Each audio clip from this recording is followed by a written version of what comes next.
क्या हम मनी से शुरू कर सकते हैं आज? बिल्कुल बिल्कुल।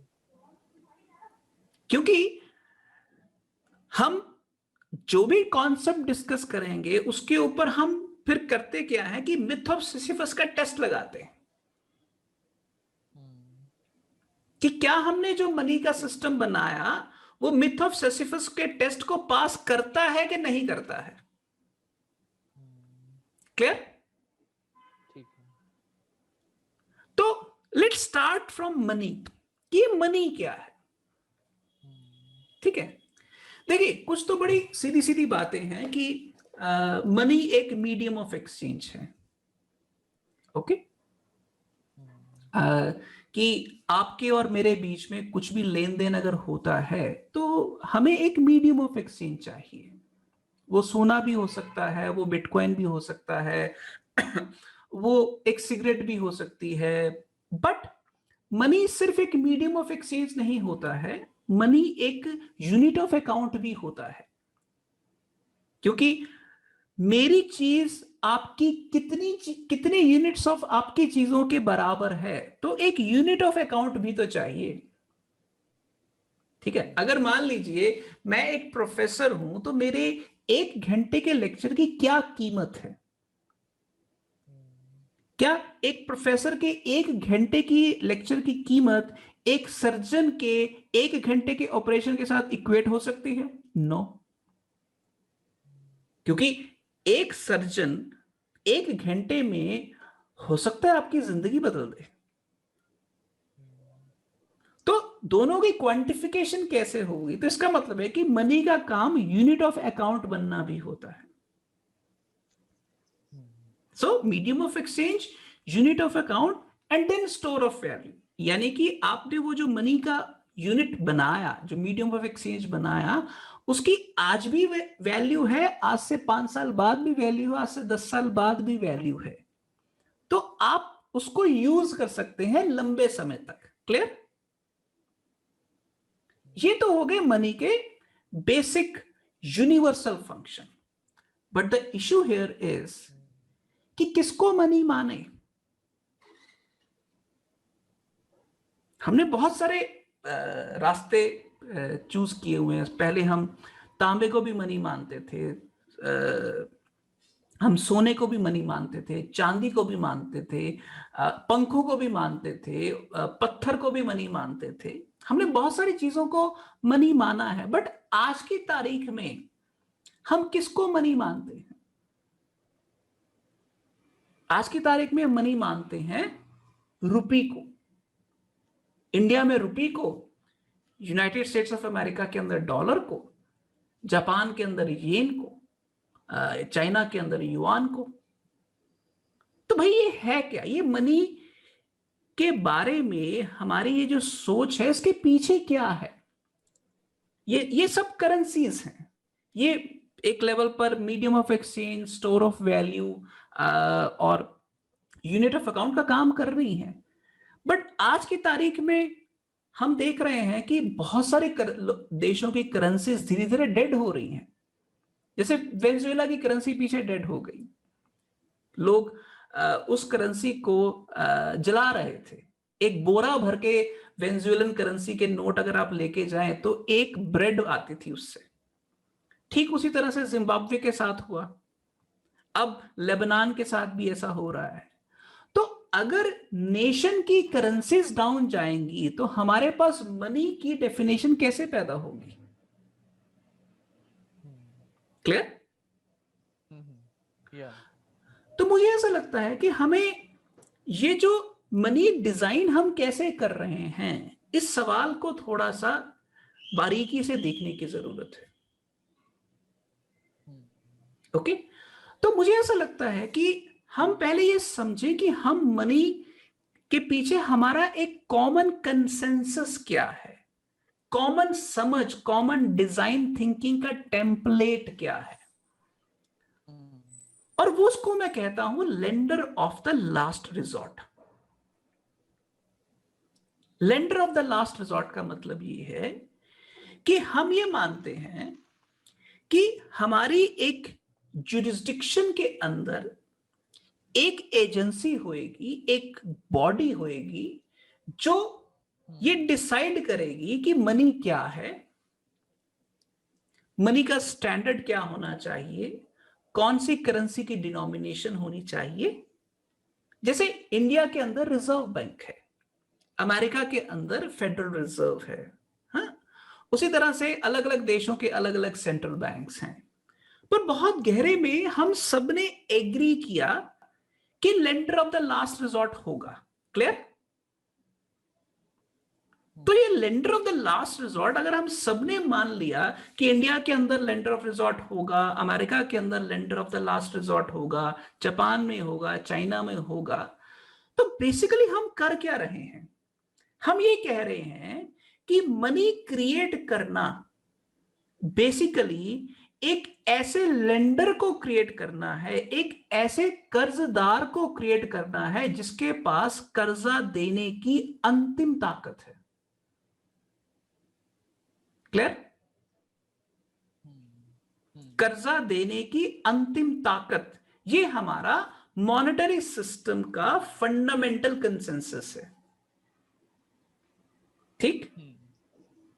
अब हम ये कह सकते हैं कि इंडिया के अंदर ये कंसेंसस की जो पावर है वो आरबीआई के पास है, अमेरिका के अंदर ये फेडरल रिजर्व के पास है। But the point here is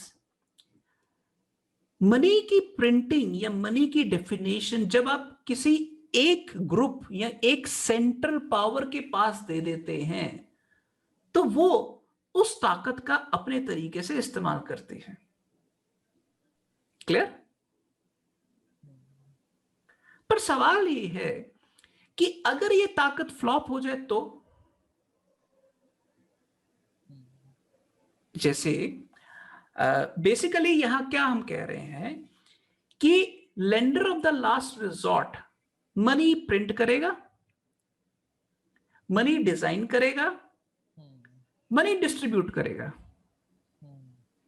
और अगर ये lender of the last resort 100 में से 10 लोगों को डिस्ट्रीब्यूट करे और 90 लोगों को डिस्ट्रीब्यूट ना करे, तो क्या ये lender of the last resort ठीक काम कर रहा है?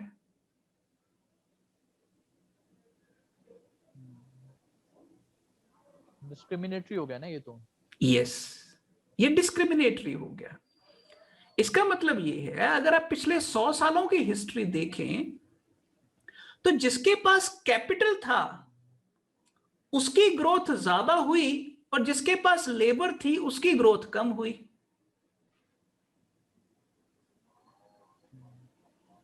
जैसे वो एक फ्रेंच इकोनॉमिक हिस्टोरियन है ना, उसकी किताब है कैपिटल इन 20th सेंचुरी, तो वो ये कह रहा है कि जिसके पास कैपिटल था उसकी ग्रोथ ज्यादा हुई और जिसके पास लेबर थी उसकी ग्रोथ कम हुई। अगर आप उसको 4 पीढ़ियों में बांटें उस ग्रोथ को, तो धीरे धीरे जिसके पास पैसा था उसकी ग्रोथ और जिसके पास लेबर थी दोनों की ग्रोथ में जमीन आसमान का फर्क हो जाएगा एक समय के बाद, जिसको आम भाषा में हम कह सकते हैं अमीर और अमीर हो गया और गरीब और गरीब हो गया। तो जिस दुनिया के अंदर टॉप 1% पॉपुलेशन के पास 50% से ज्यादा की दौलत है और बॉटम 50 के पास 3% से कम की दौलत है, इसका मतलब ये है कि क्या वहां पर lender of the last resort ठीक से काम कर रहा है? अब मुद्दा ये है कि अगर वो ठीक से काम नहीं कर रहा है तो फिर आपके पास ऑप्शन क्या है? मान लीजिए आप किसी देश का सेंट्रल बैंक अगर ठीक से काम नहीं कर रहा है और तमाम कोशिशों के बावजूद वो ठीक नहीं हो रहा है, वो भेदभाव करता ही रहता है, वो डिस्क्रिमिनेशन करता ही है, तो ऑप्शन क्या बचता है? डिसेंट्रलाइजेशन। सी डिसेंट्रलाइजेशन पर हम बाद में जाएंगे। माय पॉइंट हियर इज कि एक आम आदमी देखता है कि उसके साथ ये भेदभाव हो रहा है कि अमीर की प्रॉपर्टी महंगी हो रही है, अमीर के स्टॉक मार्केट के भाव बढ़ रहे हैं और उसकी जो सैलरी है वो कम हो रही है।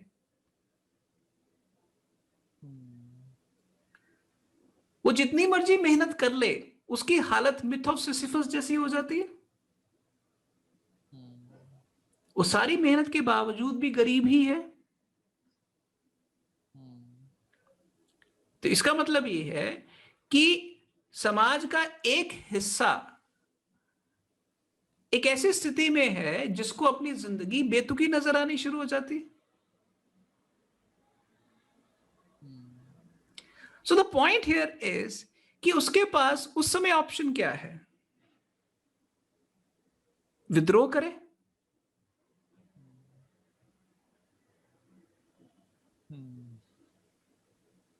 रिवोल्ट, रिग्रेट और suicide. Okay, so the point is कि अगर वो रिवोल्ट करता है, रिवोल्ट करने के बाद भी उसको एक नए सिरे से मनी सिस्टम बनाना पड़ेगा, क्योंकि अगर आपने, इंसानों ने यह फैसला किया है कि मनी की जरूरत है, तो अगर आप एक मनी सिस्टम को बदलेंगे तो दूसरा मनी सिस्टम बनाएंगे। यानी कि अकेले विद्रोह से, एक अकेले रिबेलियन से काम नहीं होने वाला। एक नया lender of the last resort elect करना पड़ेगा, जो नया किस्म से लेजर बनाए।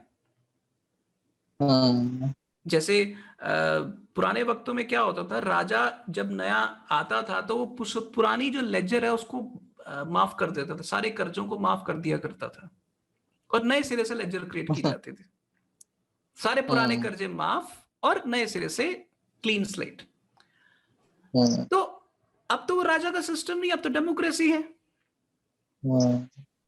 तो अब अगर lender of the last resort fair काम नहीं कर रहा है और आम आदमी के पास सिस्टम को अगर वो रेबल करता है, तो उसको एक नया lender of the last resort create करना पड़ेगा, जो बहुत लंबा काम है, बहुत मुश्किल काम है।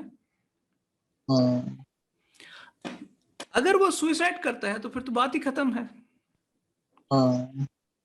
और अगर वो जैसे जीता है तो जो कुछ भी कर रहा है वो भी बेतुका है। जितनी मर्जी मेहनत कर लो, गरीबी रहोगे। तो वो कहेगा फिर मैं चोरी क्यों ना करूं। तो अगर एक चोरी करता है तो बाकी लोग भी चोरी करेंगे, तो फिर सारा समाज में चोरी का कल्चर हो जाएगा। तो मैं बेसिकली ये सारी बातें इसलिए यहां पर रख रहा हूं कि मैं ये बताना चाह रहा हूं कि जो मनी है, जब इंसान उस मनी को परमानेंट एंकर मान लेते हैं, तो नेचुरली उसमें एक क्लास पैदा होएगी जो उस एंकर के ऊपर कब्जा कर लेगी, और एक दूसरी क्लास होएगी जो उस समाज के अंदर एक क्लास ऑफ एक्सप्लॉइटेड पीपल हो जाएगी। और वहां पर वो जो झगड़ा है वो एब्सर्डिटी की सारी हदों को पार करता जाएगा, विच मीन्स कि जो इस तरह का क्लास डिवाइड आता है कि जिनके पास पैसा है और जिनके पास पैसा नहीं है, ये क्लास डिवाइड क्या मिथ ऑफ सिसिफस के टेस्ट पर फेल नहीं हो रहा? ये सिर्फ एक इंडिविजुअल की फेलियर नहीं है, ये पूरे सिस्टम की फेलियर नहीं है क्या? बिल्कुल। तो अब मुद्दा यहां पर ये आता है कि अगर मनी को सुधारना है तो हमारे पास ऑप्शन क्या है? और यहां पर मैं आऊंगा वो डिसेंट्रलाइजेशन की बात पर। सबसे पहले तो लोगों को ये समझने की जरूरत है कि मनी बहुत गहरे में एक सोशल कॉन्ट्रैक्ट ही होता है। आपने पहले ये माना था कि lender of the last resort के पास सारी ताकत रहेगी, बही खाता, लेजर ऑफ मनी डिस्ट्रीब्यूशन वो मैनेज करेगा। तो क्या हम यहां पर ये बात कह सकते हैं कि लेजर तो होनी चाहिए, पर लेजर सबकी साझी है तो सबके सामने क्यों नहीं होनी चाहिए? यानी कि लेजर ओपन और शेयर्ड होनी चाहिए। ये एक सबसे जरूरी चीज है। इसके साथ जो दूसरा विषय ये है कि मनी सिर्फ एक ही क्यों हो? क्या मनी की एक से ज्यादा फॉर्म नहीं हो सकती? मनी का एक ही एंकर क्यों हो? मनी का एंकर सिर्फ सेंट्रल बैंक ही क्यों हो? मनी का एक से ज्यादा एंकर नहीं हो सकता। जैसे हम ये कहते हैं कि हिंदुस्तान के अंदर इतने लाखों लोग बेरोजगार हुए, ऐसा माना जा रहा है, कुछ रिसर्च रिपोर्ट्स आई हैं जो ये कह रही है कि 27% of India's population has gone below poverty line just because of this pandemic. 27%, यानी कि पिछले 20 सालों में जो लोग गरीबी रेखा से ऊपर आए थे वो वापस गरीबी रेखा के नीचे चले गए। क्या ऐसे समय सेंट्रल बैंक को यूनिवर्सल बेसिक इनकम नहीं देनी चाहिए?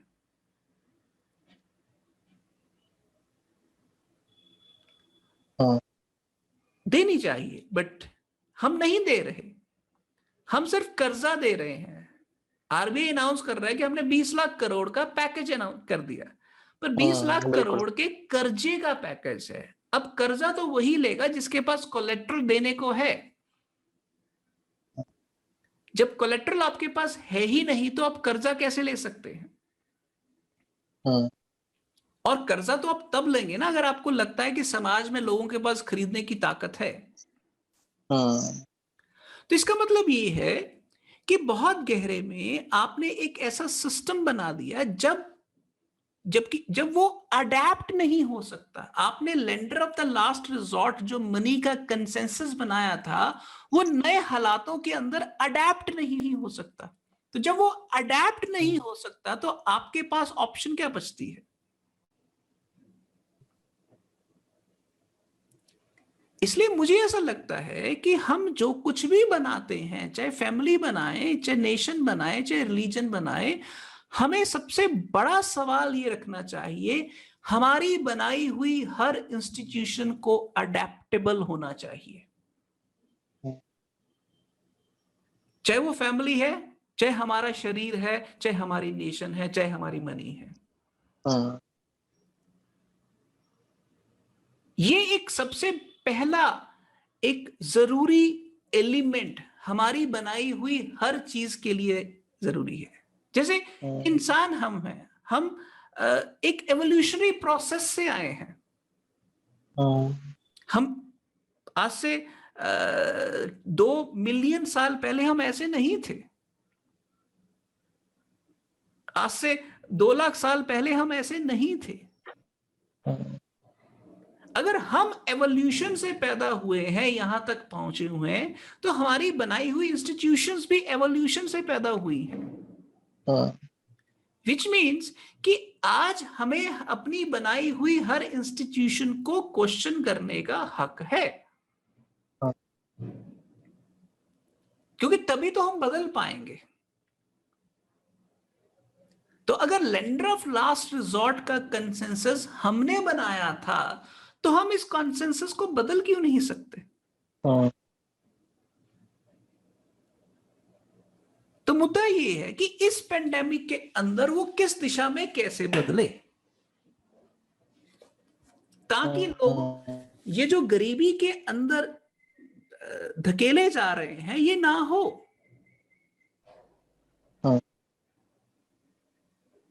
इसलिए मुझे ऐसा लगता है कि हमें lender of the last resort को बदलने की जरूरत है। Basically, you mean to say that this monetary system, this modern monetary systems, which are based on the lender of last resort, basically they are nothing but they are perpetuating feudalism only, and we need to break this feudalism. Yes, in a certain Get rid of sense, this yes. feudalism. In certain sense, yes. क्योंकि मुझे ऐसा लगता है कि बहुत गहरे में जब आप कुछ लोगों को कर्जा देने की ताकत देते हैं, तो वो कभी भी उन लोगों को कर्जा नहीं देंगे जो उस कर्जे से आपसे ज्यादा ताकतवर बन सके या आपकी ताकत को चैलेंज कर सके। तो लेंडर ऑफ लास्ट रिजॉर्ट एक ऐसा सिस्टम बन गया है जो क्लास डिवीजन बनाएगा ही बनाएगा, पैदा करेगा ही करेगा। इसलिए हमें एक ऐसा कंसेंसस चाहिए जो ये डिवीजन ना पैदा करे। इसलिए मतलब इस ऐसे सिस्टम में एक फार्मर, एक फिलोसोफर और एक आर्टिस्ट हमेशा गरीब ही रहेगा, कुछ भी कर ले वो गरीब ही रहेगा वो। यस, तो मुझे ऐसा लगता है कि इसके जो नया सिस्टम हम बनाएंगे, जो नया कंसेंसस हम बनाएंगे, उसमें मैं ये नहीं कहूंगा कि सब बंदों को के बीच में टोटल बराबरी होनी चाहिए, कभी भी नहीं ऐसा हो सकता। जो काम करेगा वो ज्यादा अमीर होएगा, जो काम नहीं करेगा वो अमीर नहीं हो सकता। बट कम से कम जीने के लिए एक बेसिक इनकम तो होनी चाहिए उसके पास, चाहे वो बेसिक हेल्थ इंश्योरेंस के फॉर्म में उसके पास आए, चाहे उसके पास बेसिक एजुकेशनल के फैसिलिटी के रूप में नजर आए, या उसके पास बेसिक लाइवलीहुड के रूप में आए, या उसके पास बेसिक एकोमोडेशन के लेवल पर आए, पर कम से कम वो बेसिक इनकम का कोई ना कोई रूप तो उसके पास चाहिए। तो मुझे ऐसा लगता है कि हमें मनी के कॉन्सेप्ट को बदलने की जरूरत है और lender of the last resort के कंसेंसस से एक बेहतर कंसेंसस बनाने की जरूरत है। जब हम बिटकॉइन की बात करते हैं तो बिटकॉइन क्या कर रहा है? बिटकॉइन दुनिया को यह बता रहा है कि दुनिया को एक प्लेनेटरी नोशन ऑफ मनी, एक global notion of money bitcoin ने दी है। वो सही है, गलत है, अच्छी है, बुरी है, वो बात की बात है, पर मैं ये कह रहा हूं कि उसने एक कोशिश की है एक नया कंसेंसस देने की। हम उससे सीख सकते हैं। अगर बट इससे पहले मतलब I'll interrupt you before coming to Bitcoin कि आपने बोला कि किसी ना किसी फॉर्म में आपके पास वो मॉनेटरी रिस्पाइट होनी चाहिए, चाहे वो हेल्थ इंश्योरेंस, एजुकेशन या कुछ भी हो, ठीक है।